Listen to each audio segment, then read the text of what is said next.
Howdy, howdy! It's time for me to once again tackle a movie that wasn't exactly well received and see if I can find a way to tweak the plot to make it a more enjoyable movie. And now that I've finished the Christopher Reeve era of Superman movies and its cousin Supergirl, I'm here to talk about the next Superman movie, Superman Returns. Now, this one hurts me because it came out in my lifetime. I remember wanting this movie to be good and to do well so that I could have my Superman. And I actually enjoyed it the first time that I watched it. Maybe I just tricked myself into enjoying it, but then the next time I enjoyed it a little bit less, and it's gotten to the point where every time I watch this movie, I hate it even more than the previous viewing. There are a few problems with this movie. One is that this movie is kinda maybe sorta a sequel to the Christopher Reeve movies. I remember when I first watched this, a friend of mine said she didn't even know that this was supposed to be a sorta sequel and that she hadn't even seen those movies but watched this one and enjoyed it just fine. And that's really the only way that you can enjoy this movie, because it certainly does not work when you try to take it as a sequel. The entire plot of the movie is kicked off by Superman leaving Earth for 5 years to see if there are any other Kryptonians out there. So this is already ignoring the plot of Supergirl, which fine, most everyone in the 1980s ignored Supergirl. But then you've got Clark getting mad that Lois moved on and is with Perry White's nephew, which is inconsistent with Superman 2, which ends with Superman deciding that he cannot be with Lois and be Superman. And yet you've got Marlon Brando coming back to life to reprise his role as Jor-El from the first movie. You've got props like the crystals that teach Superman about his Kryptonian heritage. They form a big part of the movie. Kevin Smith tackled another reason why this doesn't work as a maybe sequel in one of his stand-up bits. Superman and Lois had sex in the events of Superman 2.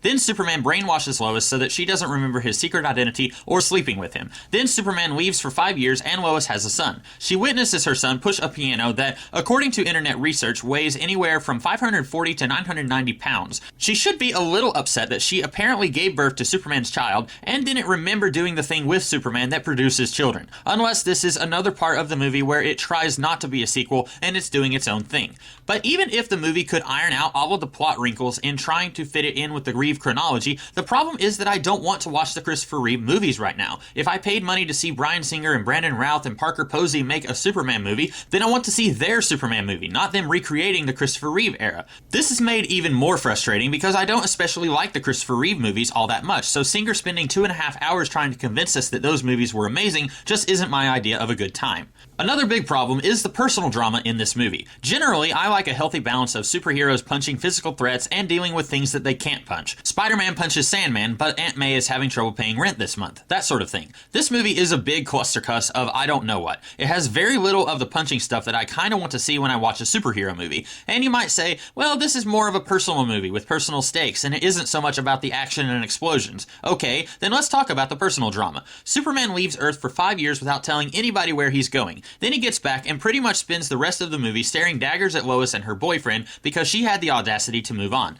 The movie keeps coming back to Lois writing this article while Superman was gone titled Why the World Doesn't Need a Superman, but the movie itself is never really about that. Seriously, go back and watch the movie. They mention that article a few times, but it's always framed around Lois and Superman's sexual frustration. It's never about this country really could have used you during 9/11 or something along those lines. It's all about Superman being sad that his girlfriend doesn't like him anymore. That's the plot of the movie, and it's not even very good at telling that part of the story anyway. Now, I'm not in any way saying that this movie should have addressed 9/11 or any real-world catastrophes. We've already seen that Superman movies are incapable of mixing in real-world problems into the narrative, and asking why Superman didn't stop terrorism just seems very crass on pretty much every level. But they could have made something up, and if they really wanted to address the does the world need a Superman thing, then they could have done that instead of spinning their wheels on Superman's love life. This movie acts like we're supposed to be on Superman's side and be angry that Lois got with Richard White. Like, there's a couple of moments in the movie that Superman is legitimately angry. He breaks Lois's picture frame. He has this I want to murder you face when Richard and Lois hug. But honestly, I'm 100% not on Superman's side here. He didn't even tell Lois he was leaving, and he tries to say that it's hard to say goodbye.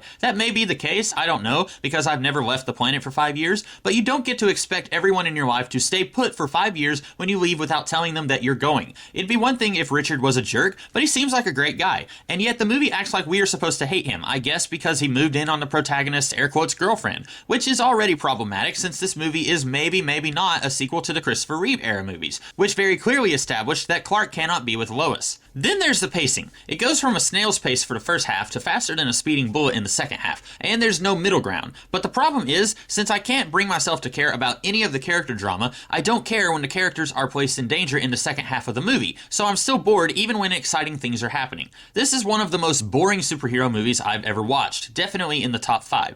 This is a 2.5 hour long movie, which is already pushing it. I've said before that I don't want to sit down for a movie that long, but if I do, then I at least want the movie to be compelling. This movie is not. Nothing actually happens until half an hour into the movie, which is when we get the plane rescue scene. Then it's another half hour in when Lex steals the kryptonite. Then 20 minutes later, Lois and Son get kidnapped by Lex, and then it's a full hour of exciting things happening, like Lois and her baby daddy almost drowning, Superman lifting a boat, Superman lifting the Daily Planet globe, Superman lifting a continent, Superman almost dying, and so much more. This movie could have benefited by being a good 20 minutes shorter and also just being better at all of the things that you expect a movie to be good at. So I hate to say it, but once again, it's looking like I will be tossing just about everything from this movie in my attempt to fix it and make something halfway decent. But I do want to at least try to rehabilitate this movie as opposed to just making something completely brand new. Because, well, you came here to see me fix an existing movie, and while it is much easier to say I just make a completely different movie and have it be good, that isn't the purpose of these videos. So while my hypothetical fix will be a very different kind of Superman Returns, hopefully it will have enough in common with what I'm working with that you will be satisfied that I didn't toss out the baby, the bathwater, the bathtub, and the entire bathroom. With that being said, let's get on to my fix for Superman Returns. In the movie we got, Superman's trip to space doesn't really connect to the plot of the rest of the movie. It's just an excuse to remove Superman from the board so that he can come back and see how much things have changed while he was gone. But there are other ways that you can remove him from the field and connect his disappearance to the plot at hand. The way I would go about it, I would have Superman be forced into retirement, and then the movie can be about his return to being a superhero as opposed to his return to Earth. I'd be borrowing a bit from Frank Miller and Lynn Varney's Dark Knight Strikes Again. Wait, don't go anywhere. I know that book isn't the best, but if you want to do a story about Superman coming into a world that is different from the world he was once familiar with, which is inherent in the premise of the movie that we got, then having him be blackmailed into early retirement is the best way to go about that. In The Dark Knight Strikes Again, he was actually blackmailed into serving Lex Luthor and Brainiac, but tomato. So let's say that 12 years ago, Lex Luthor stole technology from Winslow Schott and set up trillions and trillions of nanites across the world that would alert him if Superman ever activated his powers again. Maybe he said he'll blow up an innocent city if Superman does activate his powers. Now you might argue that Superman would find a way to stop Luthor, but how can he risk it? If Luthor is in a bad mood, he can blow up an entire city, and Superman would know that while he didn't pull the trigger himself, his actions did result in Lex acting on his ultimatum. So Superman does exactly what Luthor wants him to do, and he disappears from the public eye. Clark Kent and Lois Lane both retire from the Daily Planet and move to Smallville, where Lois wants to work on her book and Clark returns to a life as a farmer. Shortly after they moved, Clark and Lois began talking about starting a family, but because of their vastly different biologies and their pretty reasonable fears that a Kryptonian child might injure Lois in the womb, they used the Kryptonian birthing matrix to give life to a son. No, this isn't just me being weird and creepy, this will be important later in the movie. They have a kid, Jonathan, who would be about 11 and a half during the events of the movie. And you might be saying that Jonathan Kent didn't become an actual character in the comics until DC's Rebirth era in 2016, while this movie came out in 2006, and my hypothetical fix for it would also come out in 2006. But different versions of Jonathan Kent have shown up before DC's Rebirth era, such as the Son of Superman Elseworld miniseries, or even before that, in Alan Moore and Kurt Swan's Whatever Happened to the Man of Tomorrow, which is another story where Superman goes into retirement, though it was very different than how I'm having it happen here.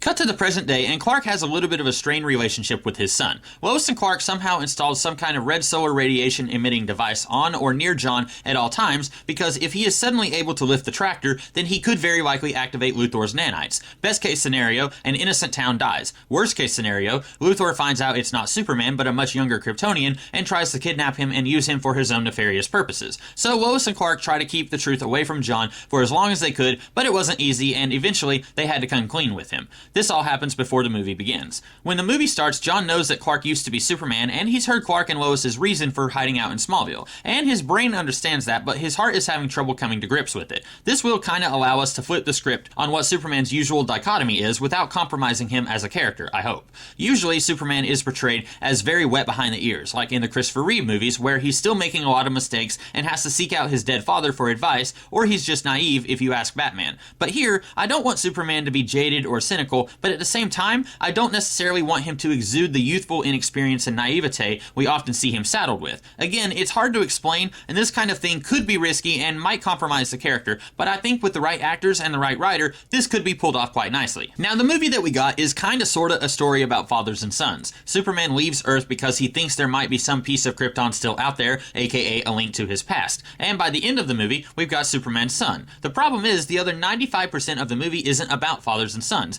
If you're going to do it, you need to fully commit to it. So while we would have this friction between Clark and John, we'll also have a thing going on between Lex Luthor and his son. Lex is bedridden and has maybe months left to live. It's cancer, and it's from all the years he spent wearing a kryptonite ring in an effort to protect himself from Superman. Even after he blackmailed Superman to retire, he still kept kryptonite rings and defense systems all around. Lex has known that he was sick for about a year, and he hires the best geneticist in the world, Dabney Donovan, to create a clone that he can put his own mind into. But Donovan double-crosses Luthor. He tells Luthor that the first attempt was a failure, and they will have to keep trying. But really, the first attempt was a total success, and he has the clone hidden from Luthor right under his nose. Donovan has secretly been teaching the clone for months, and he is ready to live his own life, independent from his father. Here, we'll pull the Lex had a son nobody knew about bit from the early 90s before the death of Superman storyline. Donovan figured he could create a clone, convince the clone to betray Lex, and then the clone would inherit everything, but Donovan would be behind the scenes calling all the shots. Donovan did not count on Lex Jr. betraying him, though. Lex Jr. is as smart as Lex, so he would have no reason to keep Donovan around. So Lex Sr. would actually be killed off in his introductory scene. He calls in Donovan, Donovan arrogantly calls in the clone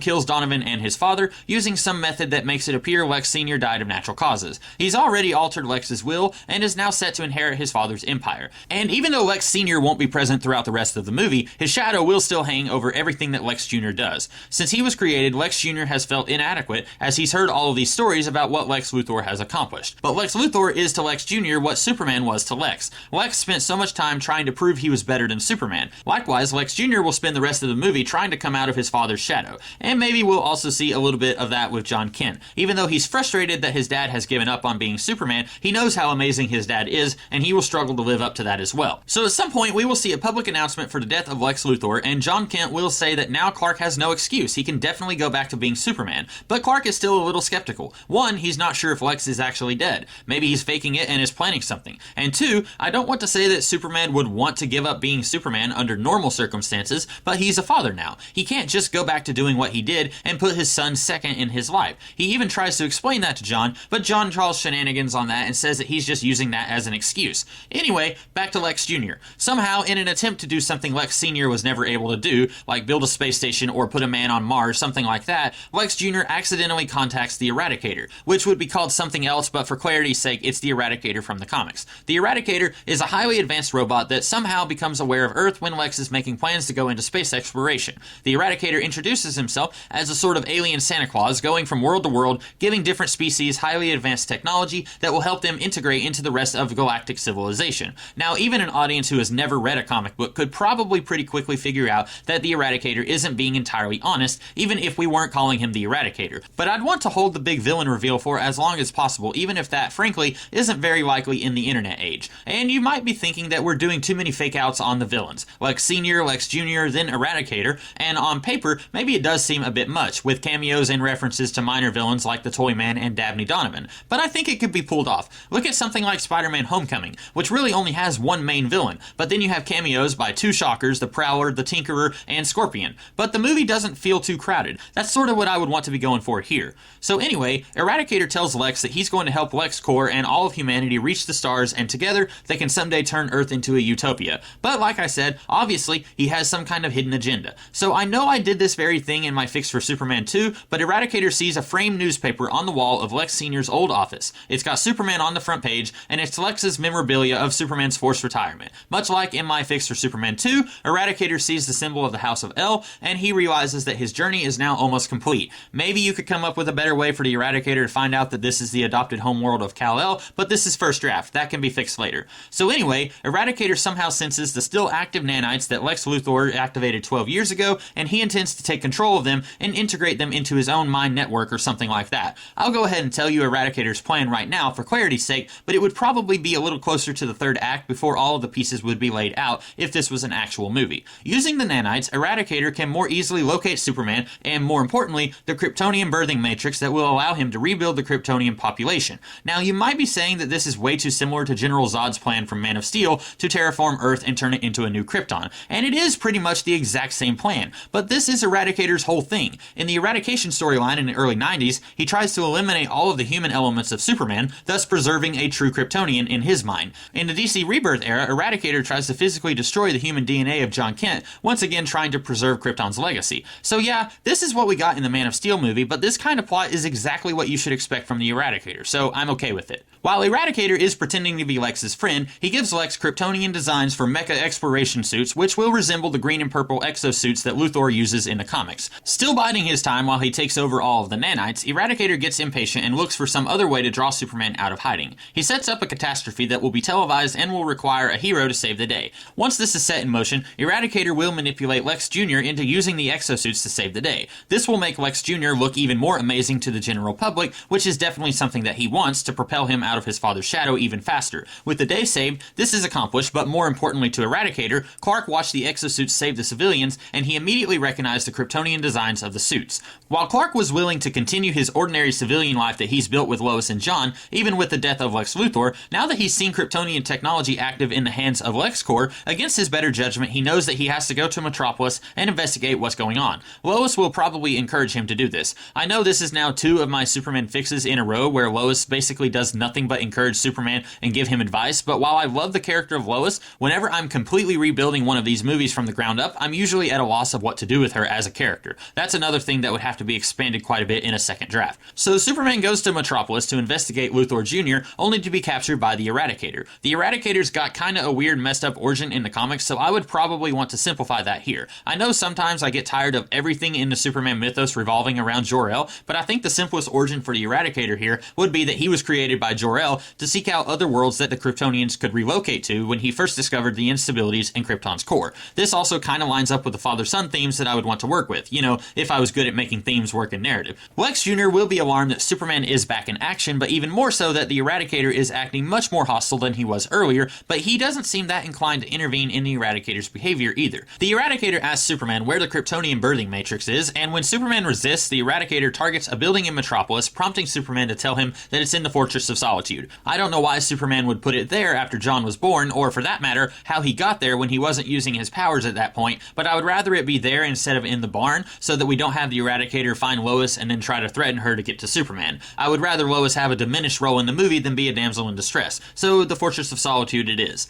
It's at this point in the movie that Eradicator will exposit about how he got to this point. With the destruction of his homeworld, the Eradicator eventually moves beyond his programming, seeking instead to recreate Krypton, even if it means destroying other species. We find out the worlds the Eradicator said he was gifting wondrous technology to, he actually destroyed these worlds, attempting to find a way to create a new Krypton. Superman defiantly tells the Eradicator that he will never sit idly by while the Eradicator destroys the human population. A nice parallel to how he did sit idly by before the events of the movie, allowing Luthor Sr. a victory. Eradicator laments this as he would prefer the last son of Krypton to survive to see the rebirth of Krypton, but he says that now that he has the Kryptonian birthing matrix, he doesn't need Superman anymore. This is where we would get a double whammy plot twist. One, Superman did not come to Metropolis alone. John is here and attacks the Eradicator from behind. I'm not sure how I would justify this. Most of Superman's motivation for not being Superman anymore after the death of Luthor Sr. was his family. He didn't want to abandon his family for his supermanly duties, and there's the safety issue also. He knows that he's not invulnerable, and his son is probably even weaker since he's part human. So I don't realistically see Superman allowing John to come with him at this point, but at the same time, John's been trying to get his dad to go back to being Superman throughout the entire movie, so this moment feels like it needs John to be there. And also, if John isn't part of the climax, then he doesn't really have anything to do in this movie other than nag at Superman at the beginning. So while it doesn't make much character sense for Superman to include his son in this, I felt it made more story sense for him to be here. John's attack is clumsy and not especially powerful because he hasn't been able to practice using his abilities for his entire life, and he's still young enough that his powers aren't fully developed yet either. But the surprise does catch Eradicator off guard and gives Superman a chance to unleash his own attack. But it's not quite enough. By now, Eradicator is plugged into the network of the nanites, and even if Superman destroys the Eradicator body talking to them, his consciousness can just re-upload into the nanites and create a new body for himself, sort of like Brainiac from Superman the Animated Series, or Ultron from Avengers Age of Ultron. And this is where we get our second whammy. Lex Luthor actually knew that the Eradicator was up to no good and sent a secret subsonic message to Superman when the exosuits were saving the day from the Eradicator's orchestrated catastrophe. He didn't know where Superman was, but he gambled that Superman would see the thing going on, and he communicated that the Eradicator, whatever it was lying about being a benevolent alien. Maybe Lex noticed Eradicator secretly secretly tapping into the LexCorp files and searching for information on Superman or something like that. And Lex Jr. rightly figured that Superman would be the best bet on destroying the Eradicator. With this revelation, Lex pushes a button and informs Superman, John, and the Eradicator that the nanites have been deactivated. This will be the first time we see the Eradicator get truly angry, but he still believes victory is within his grasp. He may not have the nanites to help him, but once he kills the 3 of them, he can still access Dabney Donovan's cloning process and use the birthing matrix to recreate the Kryptonian race. Under yellow sunlight, Krypton will not only be recreated, but will be even more powerful than it was before. But of course, our heroes and anti-villain aren't going to let that happen. Lex does an MCU-esque Iron Man putting on the metal suit thing, and he teams up with Superman and John for a big fight against the Eradicator. After a satisfactory fight scene, Lex Jr. gets Superman and Son out of the building and activates his father's old kryptonite defense systems that were instrumental in causing his cancer. This cripples the Eradicator. Does this make a whole lot of sense? Not really, but maybe the kryptonite somehow corrupts the AI in the Eradicator body, but doesn't actually destroy the Eradicator physically. And so, with the threat dealt with, Lex will maybe try to befriend Superman, but really, he just wants to have the most powerful being in the solar system on his side. But Superman isn't having it. Superman is furious with Lex Jr. because he knows that he was responsible for bringing the Eradicator to Earth in the first place. He also implies that if he dug deep enough, he could find some proof that Lex Jr. had something to do with the death of Lex Sr., though he knows this is just a bluff, as any Luthor would cover their tracks too well to get caught so easily. Before Superman leaves, he destroys the machines that blasted the Eradicator with kryptonite and warns Lex Jr. not to follow in his father's footsteps. We close our movie with Superman back on the scene. You'll have people on the street questioning why he left in the first place and why he's back, but those questions won't hang in the air for too long, because soon people will see that Superman isn't flying the skies alone. There's now a young boy wearing a Superman symbol, and the newspapers are already calling him Superboy. We will see that Clark and John have a happier relationship now, while we will also see that Lex Jr. is furious that everyone is laying out the red carpet for Superman when he was also instrumental in destroying the Eradicator, implying that despite Superman's warnings, Lex Jr. will indeed follow in his father's footsteps, and maybe setting up a sequel where he's more of a full-on bad guy. And that's about all that I have for my fix on Superman Returns. It's got some of the same problems some of my other fixes have, where I was pretty much reinventing the entire movie from the ground up, in that this still needs to be fleshed out quite a bit. This is honestly about 50% of an actual plot, and would need a lot more details. The first act is mostly there. The third act I'm pretty pleased with, since that was what took me the longest to come up with when making this video, but the middle is almost completely bare and would need the most attention if this thing was to be fleshed out. But as I've said a few times, those are second draft goals. Also, I'm not completely happy with the character arc or lack thereof of John Kent, as well as the themes of fathers and sons, which I talked about the actual Superman Returns movie lacking. My fix doesn't do much to utilize the father-son thing either, and that's something else I would want to do more of if I was making an actual movie. Have scenes of Clark and John having a warm father-son bonding chat, much like Clark's chat with his own father in the first Superman movie. And I would want to dig deeper into the Eradicator being sort of a son to Jor-El, facing off against the actual son of Jor-El, but that's stuff you wouldn't necessarily do too much with in a plot summary like this. And I would love to have Superman come back into action earlier than the third act, but I wasn't really sure how to do that without compromising everything else that I came up with. But that would definitely be a problem if this was made into an actual movie. I know this video took forever to come out, and the big reason for that is that the plot for this one just kept kicking me into particulars anytime I tried to work on it. I had a few pieces on the board, like Superman and Lois having a son, Lex Jr. is the main bad guy, and he somehow summons Eradicator to Earth. But once I had all of that decided, I had so much trouble figuring out what would happen next. So even with the bare bones skeleton of an almost plot of a fix that you got here, I hope that you guys like this video. And I do apologize for this one taking forever to come to you, but that's my excuse. And with that being said, my next If I Rewrote video is going to be on the 2013 movie Man of Steel. I hope it doesn't take nearly as long to come to you as this one did, but if it does, be sure to check out some of the other videos that I do around here while you wait for that one to drop. And if you have any other suggestions for movies that I should take a look at in the future, let's have them in the comments also. I can't make any promises, but I'll definitely consider it if you recommend I give a fix. In the meantime, I'll see you guys in the future. Have a good one.